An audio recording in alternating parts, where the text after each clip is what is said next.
Washington has accused Beijing of irresponsible actions following its air and sea military drills around Taiwan.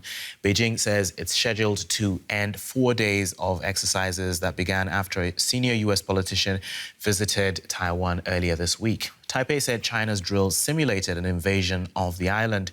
It deployed aircraft and warships in response. At sea, in the air, and on land. The drills have made China's anger at US House Speaker Nancy Pelosi's visit to Taiwan clear to all.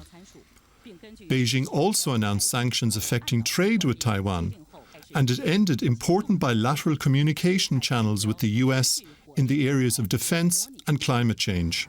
But despite the never-before-seen show of force off their coast, many Taiwanese say they are unimpressed by the saber-rattling. They just won't attack. They've just been talking about it. They can't afford to start a war either.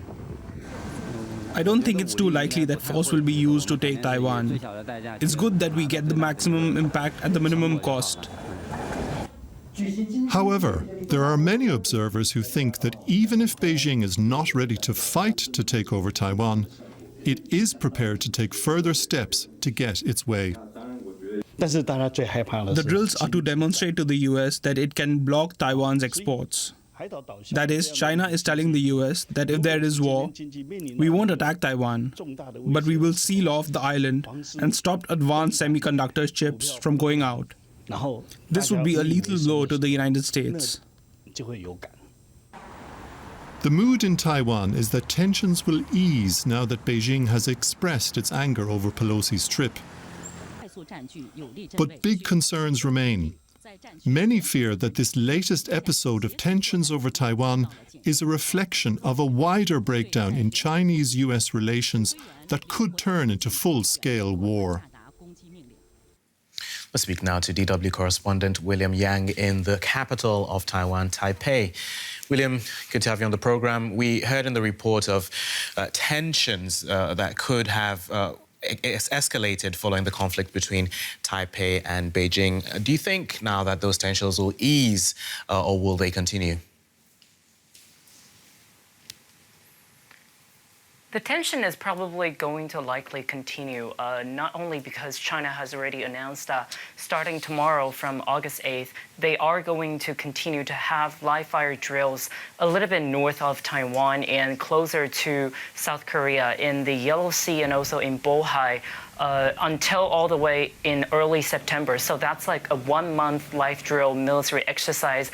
They have already issued warnings for ships not to enter into certain areas. And at the same time, the Taiwanese Defense Ministry has already also announced that they are going to hold a 2-day military exercise in southern Taiwan that is very close to the coastal towns in Pingtung County, and that is basically a show-off sign that Taiwan is also able to show its military capability, and it also has the resolution and determination to defend itself, and it has the ability to do that. So Taiwan also trying to flex its muscles back, but do we get a sense that the government might seek to improve relations with Beijing? I think so far this is very unlikely. Since the current president Tsai Ing-wen came to power in 2016, Beijing has basically cut off all official communication lines between Taipei and Beijing. And there have been a lot of different frictions. They have accused her of not recognizing the key principles that can actually restart this whole conversation. And on Taipei's side, the current government has come out again and again basically voicing that they are resolutely going to defend Taiwan's sovereignty. And the latest moves by Beijing basically does not really offer Taipei the room to actually soften its tone or like try to restart the conversation with Beijing, because there is also a domestic election coming up in November. And if the ruling government actually tries to show the olive branch to Beijing, that could actually hurt them in the local election. All right, William. That is DW correspondent William Yang in Taipei. Thank you.